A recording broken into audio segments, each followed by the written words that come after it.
Olá! Hoje a gente vai fazer uma coisa um pouco diferente. Vamos vestir o jaleco de analista para fazer um verdadeiro check-up de saúde num fundo imobiliário de papel bem famoso, o Kinea High Yield, o KNHY11. E o nosso prontuário vai ser o relatório mensal do próprio fundo. A ideia é olhar os sinais vitais dele e entender o que os números estão de fato contando para a gente. E isso já levanta grande questão, né?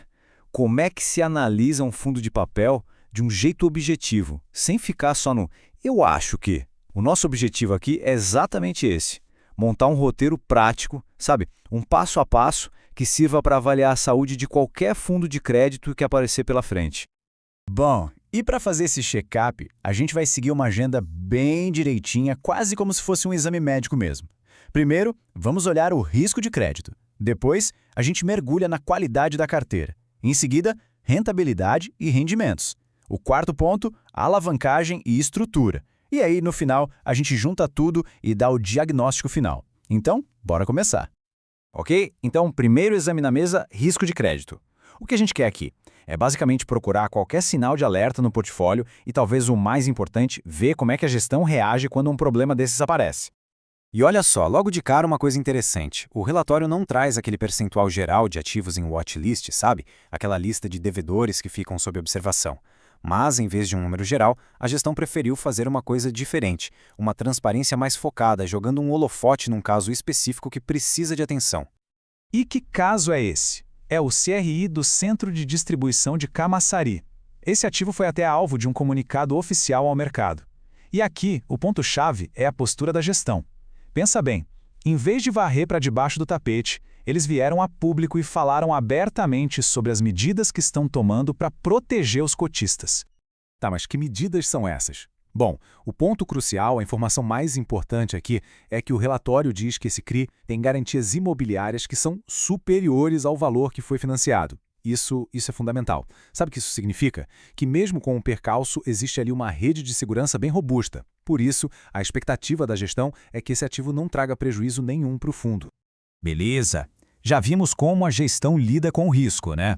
Então agora vamos para a segunda parte do nosso check-up. Um raio-x completo dos ativos. Afinal, o que o KNHY11 tem de verdade dentro da carteira? Aqui a gente vê os 5 maiores devedores do fundo. A maior exposição é na MRV, com 3,9% do patrimônio. O ponto principal aqui é a diversificação.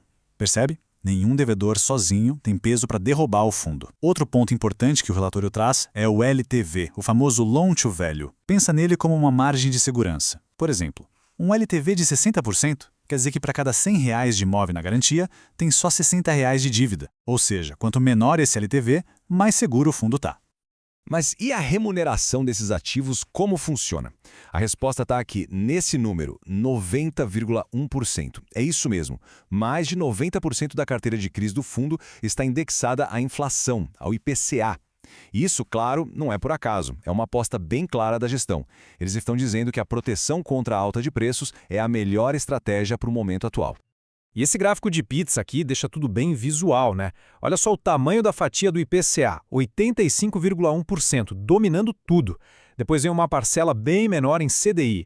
E por que essa concentração toda em inflação? A gestão explica. Eles se baseiam nas projeções de mercado, tipo as do Boletim Focus, que apontam para uma inflação ainda relevante nos próximos anos. Basicamente, é uma estratégia para proteger e, ao mesmo tempo, rentabilizar o capital nesse cenário. Tudo bem, agora vamos para a parte que muita gente espera, o pulso financeiro do fundo. Será que ele está gerando caixa? Como está a capacidade de distribuir rendimentos para os cotistas? Chegou a hora da gente falar de rentabilidade. No mês que o relatório cobre, o fundo distribuiu R$ 1 por cota. Exatinho. Um número redondo, bonito, mas que sozinho não diz muita coisa, né? A gente precisa de contexto para entender o que esse R$ 1 significa. E o contexto está aqui, nesse gráfico. Ele compara o rendimento desse mês, de R$ 1, com a média dos últimos 6 meses, que foi de mais ou menos 1,21. Dá para ver que teve uma queda, né? Aí, a pergunta que não quer calar é: essa distribuição de R$ 1 é sustentável? De onde é que veio esse dinheiro? E a resposta é: sim, foi sustentável. O fundo gerou só no resultado operacional dele R$ 1,01 por cota. E distribuiu R$ 1. Ou seja, o dividendo veio da operação normal da carteira, do dia a dia, e não de alguma venda pontual ou de queima de caixa. E isso, pessoal, é um sinal muito, mas muito positivo de saúde financeira. E não é só isso. O fundo ainda tem um colchão de segurança, uma reserva. Esse número aí, 56 centavos por cota, é o valor que o fundo tem de lucro guardado que foi acumulado e não distribuído. É uma gordurinha para queimar, sabe? Uma reserva que pode ser usada para ajudar a manter os rendimentos estáveis lá na frente, se algum mês vier mais fraco. Para fechar essa parte, vamos olhar a relação risco-retorno.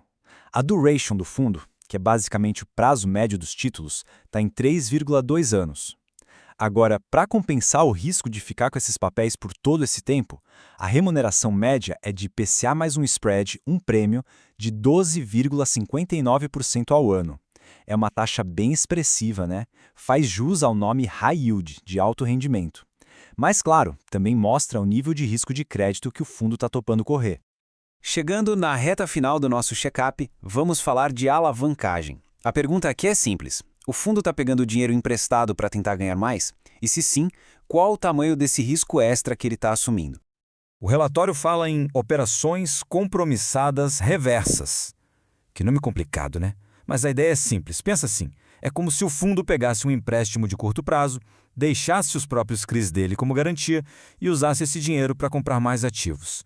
Ele faz isso para aumentar a exposição e, claro, o potencial de retorno. É uma ferramenta super comum no mercado, mas que exige monitoramento de perto. E qual o tamanho dessa alavancagem? No momento, ela está em 6,5% do patrimônio líquido do fundo. A própria gestão diz lá no relatório que considera esse nível tranquilo, adequado para a estratégia deles. Segundo eles, isso permite ter mais flexibilidade e agilidade na hora de alocar os recursos. Bom, chegamos ao fim do nosso check-up. Agora é a hora da verdade. Vamos juntar todas as peças, tudo que a gente analisou, e montar o diagnóstico final sobre a saúde do KNAY11. E lembrando, hein, é tudo com base estritamente no que o próprio relatório do fundo nos mostrou. E então, qual é o veredito? Vamos resumir. Primeiro, o risco de crédito parece bem gerenciado, a gestão se comunica de forma transparente e as garantias no principal ponto de atenção são robustas. Segundo, a carteira tem uma aposta muito clara na inflação, com um prêmio de risco, um spread bem alto. Terceiro, o rendimento do mês veio da geração de caixa, o que mostra sustentabilidade e ainda por cima tem uma reserva. E por último, a alavancagem está num nível que parece controlado. Juntando tudo isso, o diagnóstico olhando só para esse relatório é de um fundo com risco gerenciável e com uma distribuição de rendimentos que se mostra sustentável, pelo menos no curto prazo. E para a gente fechar, fica uma reflexão. Usando esse mesmo roteiro de análise que a gente fez aqui, olhando o risco, carteira, rendimentos e alavancagem, como será que o KNHY11 se sai na comparação com outros fundos high yield do mercado? Porque usar essa mesma metodologia para olhar outros fundos pode trazer umas conclusões bem interessantes. A análise comparativa, bom, esse é sempre o próximo passo, né?